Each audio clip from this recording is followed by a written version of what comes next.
Hi bro, hi sir, பேசலாம். சண்டை போடணும் ப்ரோ, சண்டை போட தான் ஜெயிக்க முடியும். டேய் மதி, ஆண்டவர் சமாதானத்தின் தேவன். ஒரு கணத்தில் வச்சா மறு கணத்தை காட்ட சொல்லியிருக்காரு. என்னடா சண்டை போடணும்னு சொல்கிறேன்? இல்லை பிரதர், இந்த விஷயத்துக்கு நீங்கள் சண்டை போடணும். ஓகே, இல்லைன்னு வச்சுக்கோங்களேன், அவன் சண்டை போட்டு நம்மளை தூக்கின்னு போயிடுவான். அவங்ககிட்ட சண்டை போட்டு தான் வரோம் டெய்லி. ஆனால் அவனை ஈஸியாக ஜெயிக்கணும். எப்படி ஜெயிக்கணும் அப்படின்றது தான் இன்றைக்கி ஆண்டவர் ஒரு வார்த்தையில் அழகாக சொல்லி கொடுக்குறாரு. அந்த வார்த்தையை கீழ்ப்படியாத விடாத படிக்க தான் அவன் ரொம்ப பண்ணுகிறான். டேய், என்னன்னு வார்த்தைக்குள்ளே போடாட்டீங்க, நான் வார்த்தைக்குள்ளே போகிறேன், ப்ளீஸ் உடனே ஒபே பண்ண ஆரம்பிங்க.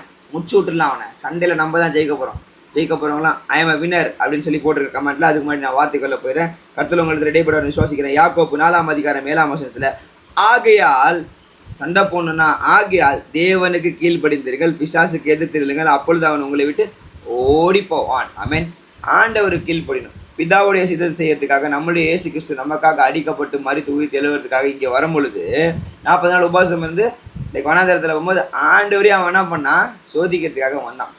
அவர் என்ன பண்ணார்? டிபேட் பண்ணார். ஒன்றும் பண்ணல, வார்த்தைனால். ஏய் அப்பால போ அப்படின்னா வசனத்தை படிச்சு போயிருக்கான், விலகி போயிட்டு இருப்பான். அது மாதிரி தான் இன்றைக்கி உங்களோட தாட்ஸில் உங்களை வந்து சாவடிக்கிறான் பாருங்கள். இல்லை நல்லா இருக்க மாட்டேன், நாசமாக போய்டும், அதை பண்ணுறியா, உருப்படாது அப்படி இப்படின்னு உங்களுக்குள்ள ஒரு பயத்தை கலக்கத்தை நாளையை குறித்து சொல்லுவேன். இல்லைங்க, உங்களுடைய நாளை ஆண்டோடைய கருத்துக்குள்ளே இருக்குது. இது இந்த நேரத்தில் இந்த வார்த்தைக்குள்ள இதே கருத்தில் இருக்குது. அதனால் சண்டை எப்படி போடணும், உங்களுடைய யுத்தம் எப்படி? யுத்தம் அவர் தான் ஜெயத்தை கொடுக்க போகிறார். ஆனால் நீங்கள் தேவனுக்கு கீழ்ப்படுகிற ஒரு கீழ்ப்படிதல் எப்பவுமே வச்சுக்கணும். வார்த்தையின்படி நடக்கிறது கற்றுக்கணும். இந்த வார்த்தையின்படி நடந்தால் நீங்கள் ஜெயிச்சிருவீங்க.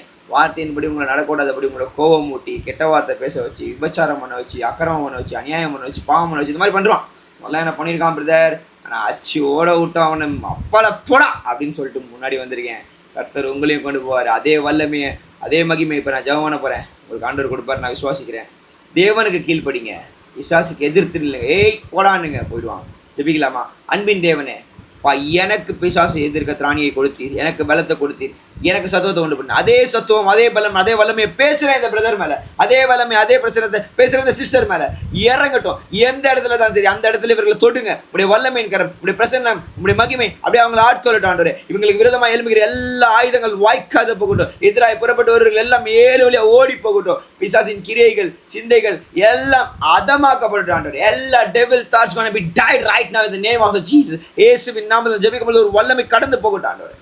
தேவன் கிருபை செய்யுங்க, தேவன் பலப்படுத்துங்க, தேவன் வழி நடத்துங்க. உம்மால் கூடாத காரியம் இல்லை, உம்மால் ஆகாத காரியம் இல்லை. சகலத்தையும் செய்து முடித்ததுக்காக நன்றி செலுத்துகிறாங்க. இவர்கள் கூட இருந்து இவங்களை பாதுகாத்து, இவர்கள் உங்கள் கீழ்படுகிற ஒரு கீழ்படிதலை அவர்களுக்குள்ள கட்டளையிட்டு அவர்களை பாதுகாத்துக் கொள்ளுங்க. இயேசுவின் நாமத்தில் ஜெபிக்கிற நல்ல பிதாவே, amen. Brother sister, don't worry, hold him tightly. I will pray. அவன் ஓடிட்டான், மந்தான அடிச்சு ஓட விடுங்க. அவன் ஒரு சோக்கு. ஆமென். கர்த்தர் நல்லவர். இந்த நாளில் கர்த்தருக்கு சொல்கிறோம். இல்லையா? Love you. God plus.